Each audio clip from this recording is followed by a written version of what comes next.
Assalamualaikum warahmatullahi wabarakatuh. Selamat jumpa lagi bosku dengan LB Shop channel Wong Desa. Mudah-mudahan para bosku selalu diberi kesehatan dan selalu dilancarkan rezekinya, amin.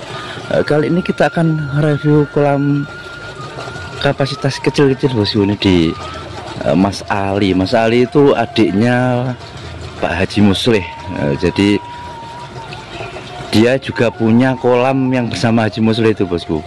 Ini kolamnya itu yang kolam kecil-kecil nih, di dekat dia bisnis pembibitan. Jadi Mas Ali ini sama dengan Haji Musleh. Kalau Haji Musleh itu orangnya memang ulet bekerja. Jadi kalau bekerja tidak cuma di satu bidang, jadi beberapa bidang, dan Mas Ali pun ternyata juga begitu. Ini di kolam ukuran 3,5 kali 11 kalau tidak salah ini. Kapasitas diisi 1000-an. Ini sekali panen itu biasanya tembus sampai 4-5 kental bosku. Ini untuk kolam ukuran sekecil ini. Ini sudah bisa buat putaran. Kalau yang di sawah itu kan polanya memang partainya partai besar bosku. Lah ini di sebelah atau di dekat pusat pembibitan, maksudnya pusat pemakingan bibit. Jadi Mas Ali ini bisnisnya itu juga di pusat di pemakingan bibit, jual beli bibit tanaman, maksudnya bukan bibit ikan. Nah ini kolamnya itu nanti akan saya tunjukkan beberapa kolam lumayan unik, lumayan antik. Kita akan lihat, tapi sebelum itu bosku tolong dibantu klik subscribe-nya, bunyikan loncengnya agar bosku bisa mengikuti video-video terbaru dari kami. Bagi yang sudah subscribe, saya ucapkan matur suwun, terima kasih. Nah ini untuk kolam yang dua ini diisi gurame, sudah pasca panen bosku. Ini sudah sekitar 3 on lah, 3 on 4 on sudah ada yang segitu. Ini kolamnya kecil tapi juga bisa menghasilkan. Jadi bagi teman-teman kemarin tuh yang katanya saya tidak punya tempat untuk pembuatan kolam yang besar, ya kita gunakan atau kita manfaatkan lahan-lahan kecil sebagai kolam, tidak masalah. Nanti umpama kapasitasnya itu tidak bisa banyak, ya seperti ini kapasitasnya 1000-an. Nanti kalau umpamanya kolamnya itu tempatnya di bawah ini bisa berarti isi 500-an. Dan tidak, maksudnya tidak usah dipaksakan. Nanti kapasitasnya itu sebenarnya 500 diisi 1000-an tuh nanti malah tidak jadi, ya kita paskan saja dengan kapasitas. Umpama kapasitas 150 atau 200 ekor, ya kita isi segitu saja. Tidak usah kita paksakan isi melebihi kapasitas atau melebihi target dari ukuran populasi, nanti malah tidak menghasilkan. Seperti ini kapasitas 1000 diisi 1000 ini sudah menghasilkan lumayan 4-5 kental sekali panen. Ini kita akan lihat atau kita review kolam-kolam lainnya bosku. Ini bukan rumah, jadi ini adalah base camp, tempat pemakingan. Ini hari Minggu, jadi pada libur anak-anak yang bekerja biasanya itu kalau dari Minggu di sini full anak-anak packing bibit bosku. Maksudnya bibit tanaman. Nah, seperti ini pembibitan tanaman, jual beli online. Nah ini juga ada tempat istirahatnya di Mas Ali itu. Nah, memang dibuat untuk nyaman beristirahat. Ini untuk base campnya bagi teman-teman yang packing bibit. Lah ini untuk kolamnya itu ternyata variasi bosku.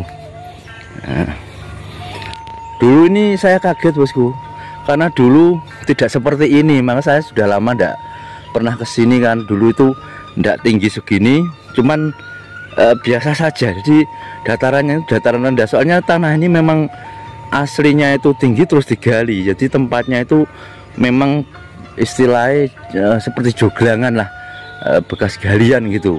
Dulu Mas Ali itu belinya itu sudah bekas galian, kemudian dimanfaatkan untuk pemakingan bibit juga kolam. Nah waktu saya dulu kesini itu belum seperti ini, masih rata. Cuman untuk dibuat kolam lobster bosku. Jadi Mas Ali belajar budidaya lobster, ternyata itu katanya lebih sulit, lebih rumit, makanya terus dirombak sekarang jadi kolam seperti ini ya. Nah, ini ya bervariasi. Ini ada ikan nilanya. Ini kolam kecil-kecil bosku, jadi tidak perlu kita itu memburu populasi kalau memang tempat itu tidak ada. Walaupun tempat kecil itu tetap kita bisa manfaatkan. Nah, yang ini nila, ukurannya ya paling 3 kali 5 meter kali. Kalau yang nila ini katanya itu tidak di sistem dimandulkan, kan ada kalau yang nila itu umpamanya diisi bibit 1000 tetap 1000. Tapi karena Mas Ali ini cuman dibuat hiburan sambil mungkin bisa menghasilkan, ini sekali tebar dulu tebalnya itu sedikit bosku, jadi beranak pinak sekarang sudah menjadi banyak. Memang tidak dibuat sistem pemandulan, jadi tetap bisa beranak pinak, makanya sekali tebar untuk nilainya ini sudah bisa beranak pinak. Dulu tebalnya cuma sedikit, sekarang sudah menjadi banyak ini. Nah, nanti ini hasil akhirnya juga bisa menghasilkan untuk sampingan atau untuk hiburan di dekat base camp pemegingan bibit tanaman seperti ini. Nah, terus yang ini, nah ini yang untuk gurame. Ini kapasitas 2000 bosku ini. Yang untuk gurame ini paling besar sendiri. Kalau di sini memang seperti saya bilang tadi tidak fokus untuk bisnis ya. Yang jelas yang di sini itu ya untuk hiburan, jadi untuk sampingan saja. Yang utama itu yang di sawah, yang di Haji Muslih itu bosku. Jadi bersama Haji Muslih itu kolamnya itu kan ada 2 blok, itu yang satunya milik Mas Ali, yang satunya milik Haji Muslih. Nah ini yang ini itu koi, ikan koi, disi koi. Jadi bervariasi, ada nila, ada gurame. Tadi yang di sana itu juga gurame, 2 kolam. Nah ini yang untuk koi, jadi itu isinya bervariasi ya. Coba-coba lah bosku nanti. Mungkin nanti kalau ini ndak, koi itu ndak berhasil, mungkin juga akan diganti nila atau gurame. Nah, ternyata koi itu juga membutuhkan aerator. Saya tanya itu tadi Mas Alinya itu lagi repot, jadi nggak bisa nemenin saya, soalnya pas hari Minggu banyak juga yang anak-anak yang kerja juga libur, jadi saya sendirian ini review kolam di Mas Ali. Ini yang untuk koi itu ternyata pakai aerator bosku. Saya tanya kalau koinya itu yang memang sambil dibuat hiburan, katanya ini ukurannya 2 meter kali 3 kali 4 lah, diisi 100 sampai 200 ekor. Ada 1, 2, 3, 4, 5, ada 5 ada 5 petak kolam kecil-kecil. Ini yang koinya. Nah, ini yang gurame. Untuk guramenya yang paling besar kapasitas 2000. Nah ini juga untuk nilainya bosku. Kalau yang untuk nilai itu kolamnya kolam kecil-kecil, sudah bisa menghasilkan, tidak masalah. Nah, terus itu dulu bekas waktu budidaya lobster bosku. Lah ini paralon itu waktu dulu mencoba budidaya lobster. Jadi kalau lobster itu ternyata dibikinkan rumah bosku. Jadi setiap lobster itu pasti bersembunyi dalam paralon-paralon seperti itu. Jadi yang modelnya jelas juga banyak untuk pembuatan kolamnya. Tapi ternyata masalah itu tidak telaten di lobster, akhirnya ganti yang lebih mudah-mudah saja, terutama budidaya gurame. Yang paling besar sekarang itu guramenya bosku. Selain di sini yang di sawah itu juga ada. Nah, terus ini untuk pembuangannya bosku. Nah, pembuangan dari kolam-kolam tadi. Ini walaupun diisi full itu tidak bisa penuh bosku, soalnya daerah sini itu sama Sungai Brantas itu sekitar 20 meter lah sudah. Di seberang sana itu sudah Sungai Brantas. Nah Sungai Brantas itu sekarang kan istilahnya gantung, jadi di bawah sekali, airnya tidak seperti zaman dulu. Makanya kalau daerah sini itu dibikin pembuangan seperti ini, walaupun ini musim penghujan tidak bisa penuh, tetap bisa meresap air dari pembuangan semua kolam ini. Kalau di daerah umpamanya daerah itu daerah yang sumbernya itu dangkal, mata airnya dangkal, ya mungkin penampungan seperti ini sebentar sudah penuh. Tapi kalau di Mas Ali ini karena dekat Sungai Brantas, sedangkan Sungai Brantas itu istilah yang gantung, jadi airnya itu di bawah, walaupun itu musim penghujan. Makanya untuk peresapan air seperti ini tetap tidak bisa penuh, sudah bisa mengatasi untuk pembuangan beberapa kolam. Nah, ini aslinya tanah itu waktu Mas Ali beli seperti ini, jadi sudah di bawah. Nah, ini untuk tanaman-tanaman yang dijual belikan bosku, di packing istilah itu, dijual beli online tanamannya seperti ini.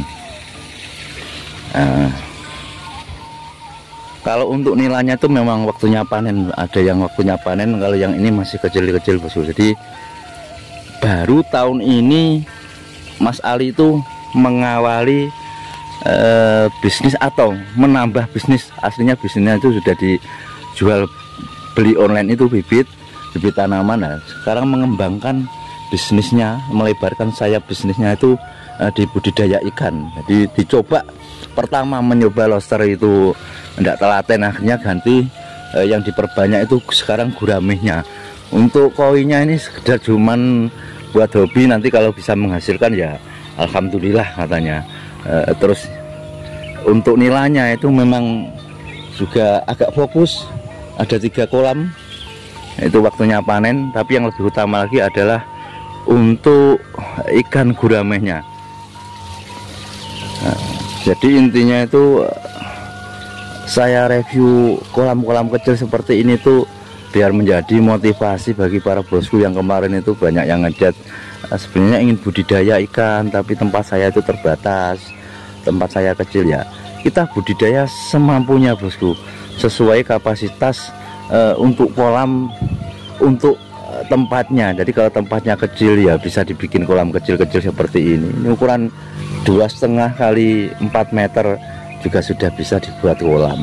Ini kalau disatukan, kalau tidak disekat-sekat seperti ini juga sudah bisa untuk ikan gurameh 1.500 ekor sudah mampu. Tapi biar untuk putarannya itu lebih cepat, sama Mas Ali ini dibikin putaran, kalau mungkin kalau di si grameh ini sekitar 150-an sampai 200 ekoran per kotaknya ini. Nah, itu bisa menjadi gambaran bagi para bosku. Kalau memang tempat itu umpamanya dibuat satu kolam itu bisa berisi 2.000 ataupun 1.000, nanti kalau memang ingin diputarkan lagi biar bisa berputar, bisa dibuat sekat-sekat seperti ini. Jadi kapasitasnya mungkin dibuat 200-an atau 250, itu untuk selain hobi, untuk tabungan bosku, dan tidak usah dipaksakan untuk kapasitas yang besar, kecuali kalau yang memang tempatnya itu luas. Kalau masalah hasil ya tentu antara kolam kecil dan kolam besar tentu hasilnya akan lebih banyak kolam besar. Mudah-mudahan sedikit video ini bisa menjadi inspirasi ataupun motivasi bagi para bosku semua yang itu tempatnya terbatas atau mungkin sudah bekerja di entah itu di pabrik, entah itu di bidang lain. Kalau mau menambah usaha bisa seperti Mas Ali ini, membuat kolam kapasitas kecil maupun kapasitas besar. Tidak harus untuk gurameh, tapi kalau untuk yang lebih tenangnya itu tetap kalau saya pikir ikan gurameh, tanpa mengesampingkan di ikan-ikan lain. Yang jelas kalau gurameh itu kita akan lebih enjoy masalah pakannya. Nanti kita bisa pakai umpamanya pakan pabrikan itu kita tidak mampu semua, bisa kita oplos dengan pakan alami dedaunan. Dan umurnya pun tuh kalau ikan gurameh itu kan seperti konten-konten saya yang sudah itu, yang jelas kalau untuk ikan gurameh itu ikan berumur, jadi tidak bisa kita paksa untuk panen 4-5 bulan kalau taburannya dari taburan kecil. Makanya saya bilang santai, tergantung kita. Kalau standarnya kita mau buat panen 12 bulan, ya kita harus untuk pakan pabrikannya itu kita standarkan. Nanti kalau untuk cuma daun-daun saja nanti kelamaan, bisa-bisa 3-4 tahun baru panen. Akhirnya mohon maaf atas segala kekurangan, kekhilafan. Tetap semangat, saya akhiri. Assalamualaikum warahmatullahi wabarakatuh.